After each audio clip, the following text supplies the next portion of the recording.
জানিয়ে দেব এই মুহূর্তে হাতে পাওয়া সর্বশেষ গুরুত্বপূর্ণ আপডেট বাংলা সংবাদ। শুরুতেই থাকছে চক্রান্তকারীরা সরকারে বসে আছে বলে দাবি করে তাদেরকে অবিলম্বে বের করে দেবার আহ্বান জানিয়েছেন বিএনপির মহাসচিব মির্জা ফখরুল ইসলাম আলমগীর।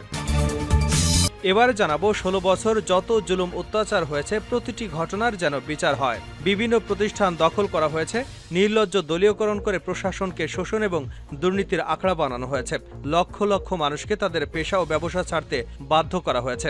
জনগণ ভোট দিতে পারেনি বছরের পর বছর। নিজের গৃহ হতে উচ্ছেদ হয়ে দেশান্তরিত হতে হয়েছে লক্ষ লক্ষ মানুষকে।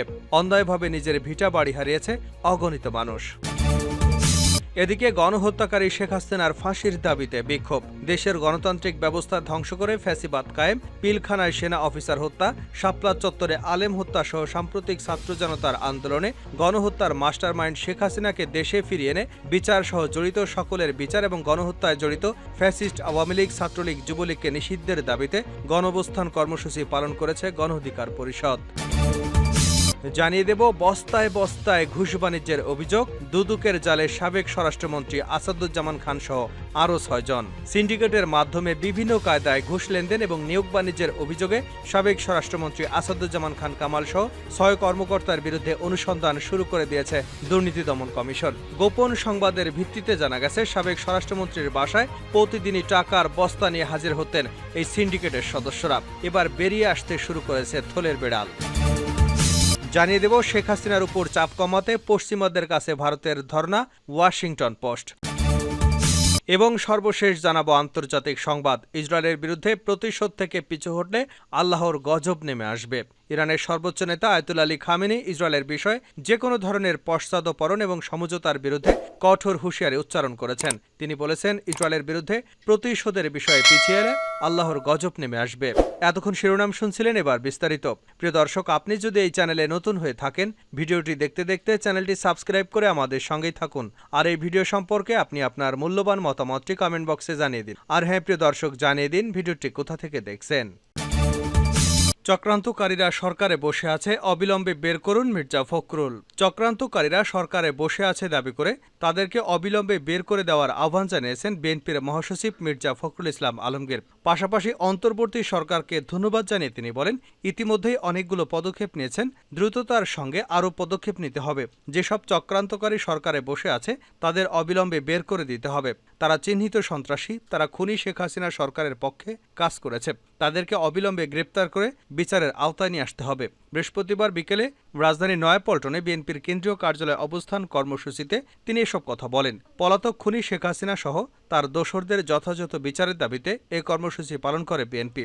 আবারও এ সরকারকে যৌক্তিক সময় দেওয়ার কথা জানিয়ে মির্জা ফখরুল ইসলাম বলেন, শেখ হাসিনা এবং তার দোসরা সারা দেশে অত্যাচার নির্যাতন চালিয়ে গেছেন। তাদের বিচার চাই, তাদের বিচার করতে হবে আন্তর্জাতিক মানবতা বিরোধী আইনে।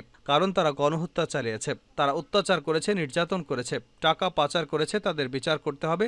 যাদের উপর জনগণ আস্থা জানিয়েছেন তারা একটা স্বস্তি ফিরিয়ে এনে নির্বাচন দেবেন, একটা সুষ্ঠু ও অবাধ নির্বাচন দেবেন। তিনি বলেন, নির্বাচনের মধ্য দিয়ে জনগণ তাদের ভোট দিয়ে একটা সরকার গঠন করবে। আমরাও সেটা চাই। আমরা চাই নির্বাচনের মধ্য দিয়েই সরকারের পরিবর্তন হোক। আমরা যৌক্তিক সময় এই সরকারকে দিতে চাই। অন্তর্বর্তী সরকারকে সহযোগিতার আহ্বান জানিয়ে বিএনপির এই মহাসচিব বলেন, এমন কেউ যেন বলতে না পারে আমরা খারাপ কাজ করেছি। সবাই একত্রিত হবেন, ঐক্যবদ্ধ থাকবেন, তাদের সব চক্রান্তকে রুখে দেবেন, এই সরকারকে সাহায্য করবেন। এটা গণঅভ্যুত্থানের সরকার, আন্দোলনের ফসল। আমরা তাদেরকে সেই সহযোগিতা দেব যতক্ষণ পর্যন্ত তারা গণতন্ত্রের পক্ষে থাকবে, গণতান্ত্রিকভাবে ক্ষমতা হস্তান্তর করবে। ১৬ বছর যত জুলুম অত্যাচার হয়েছে প্রতিটি ঘটনার যেন বিচার হয় এবি পার্টি। গত ১৬ বছরে হাজার হাজার গুম, খুন, মিথ্যা মামলা, নির্বিচার জুলুম নির্যাতনের ঘটনা ঘটেছে।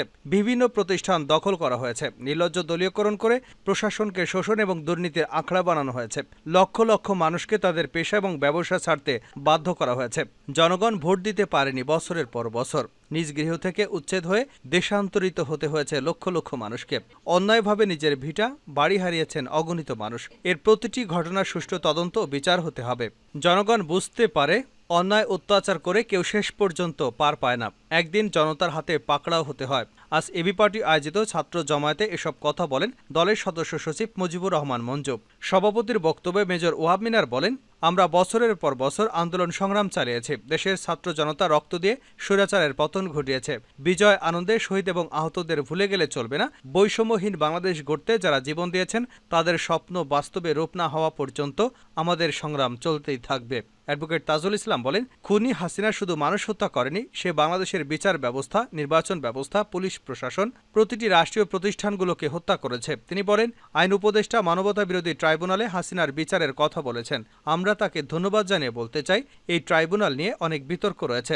আগে সেই বিতর্কের অবসান করুন, আইন সংশোধন করুন, অভিজ্ঞ প্রসিকিউশন টিম নিয়োগ দিন, মানসম্মত বিচারক এবং তদন্তকারী সংস্থা নিয়োগ দিয়ে বিচারের কার্যক্রম শুরু করুন। হাসিনা নিয়োগকৃত টিমের মাধ্যমে তার কোনো বিচার হতে পারে না। মুজিবুর রহমান মঞ্জু বলেন, ছাত্র জনতার ঐতিহাসিক অভ্যুত্থান, গত 15 বছরের জুলুম শোষণের প্রতিনিধিদের স্মৃতি আমরা লিখে রেখেছি।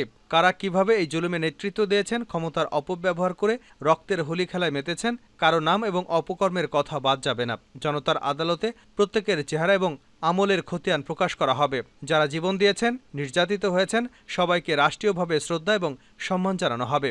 এই বিপ্লব বাংলাদেশকে বিশ্বের বুকে নতুন করে চেনাবে। তিনি বলেন, রাষ্ট্র সংস্কার ও মেরামতের পাশাপাশি গত 16 বছরে সকল গুম খুন, মিথ্যা মামলা, নির্বিচার জুলুম নির্যাতনের যেন বিচার হয়, এবি পার্টি সেজন্য তৎপরতা ও সংগ্রাম অব্যাহত রাখবে। গণহত্যাকারী শেখ হাসিনার ফাঁসির দাবিতে বিক্ষোভ। দেশের গণতান্ত্রিক ব্যবস্থা ধ্বংস করে ফ্যাসিবাদ কায়েম, পিলখানা সেনা অফিসার হত্যা, শাপলা চত্বরে আলেম হত্যা সহ সাম্প্রতিক ছাত্র জনতার আন্দোলনে গণহত্যার মাস্টারমাইন্ড শেখ হাসিনাকে দেশে ফিরিয়ে আনে বিচার সহ জড়িত সকলের বিচার এবং গণহত্যায় জড়িত ফ্যাসিস্ট আওয়ামী লীগ, ছাত্রলীগ, যুবলীগকে নিষিদ্ধের দাবিতে গণ অবস্থান কর্মসূচি পালন করেছে গণ অধিকার পরিষদ। বৃহস্পতিবার সকালে দলটির অস্থায়ী কার্যালয়ের সামনে বেলা 11টায় অবস্থান কর্মসূচি শুরু করে দুপুর 2টায় সভাপতির বক্তব্য শেষে এক বিক্ষোভ মিছিল শুরু করে দৈনিক বাংলা মোড়, পল্টন মোড় এবং কাকরাইল মোড় ঘুরে বিজয়নগর পানির ট্যাঙ্কির মোড়ে এসে শেষ হয়। অবস্থান কর্মসূচিতে গণ অধিকার পরিষদের সভাপতি নুরুল হক নূর বলেন, ছাত্র জনতার উপর আওয়ামী লীগ যে গণহত্যা চালিয়েছে, এই গণহত্যার মূল পরিকল্পনাকারী শেখ হাসিনাকে বিচারের মুখোমুখি করতে হবে, তাকে ফাঁসি দিতে হবে, আমলাকারীদের পরিচয় চিহ্নিত করে সব অপরাধীদের বিচার করতে হবে।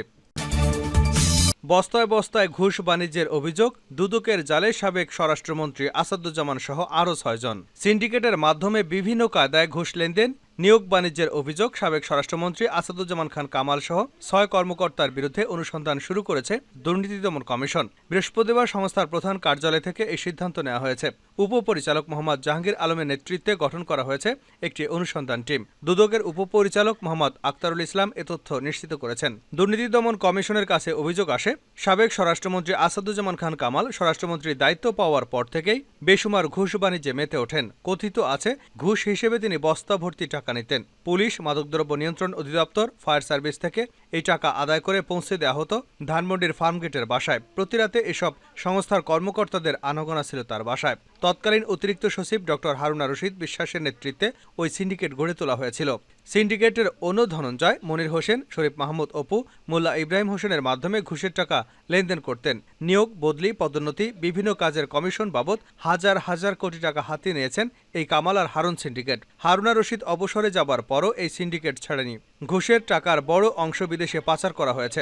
জেলায় পুলিশ সুপার নিয়োগে সর্বনিম্ন 80 লাখ থেকে সর্বোচ্চ 2 কোটি টাকা পর্যন্ত ঘুষ নিতে এই চক্র। এই সিন্ডিকেটের আশীর্বাদ ছাড়া পুলিশের কেউ কোনো জেলায় বা গুরুত্বপূর্ণ পদে পদায়ন পেত না। দুদকের অভিযোগ রয়েছে, 2022 সালে 30 জুন গাজীপুর মেট্রোপলিটন পুলিশের কমিশনার হিসেবে নিয়োগ পান ডিআইজি মোল্লা নজরুল ইসলাম। 5 কোটি টাকার বিনিময়ে মোল্লা নজরুলকে গাজীপুরের কমিশনার হিসেবে পদায়ন করা হয়। এর মাসখানেক আগে হারুনা রশিদ বিশ্বাসের কাছে 5 কোটি টাকার একটি চেক দেন মোল্লা নজরুল। পরবর্তী সময় গাজীপুরের কমিশনার হিসেবে নিয়োগের পর হোটেল ওয়েস্টিনে হারুনা রশিদের কাছে নগদ 2 কোটি টাকা দেন তিনি। এ সময় আগের দেওয়া চেকটি ফেরত নিয়ে মোল্লা নজরুল 3 কোটি টাকার আরেকটি চেক দেন। পরে বাকি টাকাও দেওয়া হয়েছে।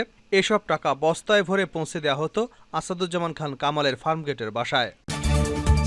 শেখ হাসিনার উপর চাপ কমাতে পশ্চিমাদের কাছে ভারতের ধর্ণা, ওয়াশিংটন পোস্ট। ওয়াশিংটন পোস্টের একটি প্রতিবেদনে বলা হয়েছে, বাংলাদেশী প্রধানমন্ত্রী শেখ হাসিনার উপর চাপ প্রয়োগ বন্ধ করতে পশ্চিমা দেশগুলোকে আহ্বান জানিয়েছিল ভারত। শিক্ষার্থীদের আন্দোলনের মুখে ক্ষমতাচ্যুত হওয়ার 1 বছর আগে ভারতীয় কর্মকর্তারা যুক্তরাষ্ট্রের কর্মকর্তাদের কাছে লবিং শুরু করেন। বাংলাদেশের রাজনৈতিক উত্তেজনা বাড়তে থাকায় শেখ হাসিনাকে ক্ষমতাচ্যুত করার আগে যুক্তরাষ্ট্রকে বাংলাদেশ ইস্যুতে শিথিলতা প্রদর্শন করার জন্য চাপ দিয়েছিল ভারত। বৃহস্পতিবার মার্কিন ও ভারতীয় কর্মকর্তাদের উদ্ধৃত করে এ তথ্য প্রকাশ করেছে যুক্তরাষ্ট্রের সংবাদ মাধ্যম ওয়াশিংটন পোস্ট। প্রতিবেদনে বলা হয়েছে, গত জানুয়ারিতে বাংলাদেশের নির্বাচনের আগে বিরোধী দলের হাজার হাজার নেতাকর্মী এবং সমালোচকদের কারাগারে পাঠানোর ঘটনার পর শেখ হাসিনার বিরুদ্ধে প্রকাশ্যে সমালোচনা করেছিলেন মার্কিন কূটনৈতিকরা। বিচার বহির্ভূত অপহরণ হত্যাকাণ্ডের অভিযোগে শেখ হাসিনার প্রশাসনের একটি পুলিশ ইউনিটের বিরুদ্ধে নিষেধাজ্ঞা আরোপ করেছিলেন বাইডেন প্রশাসন। পাশাপাশি মানবাধিকার লঙ্ঘনকারী ও গণতন্ত্র ক্ষুণ্ণকারী বাংলাদেশিদের উপর ভিসা নিষেধাজ্ঞার হুমকি দিয়েছিল ওয়াশিংটন।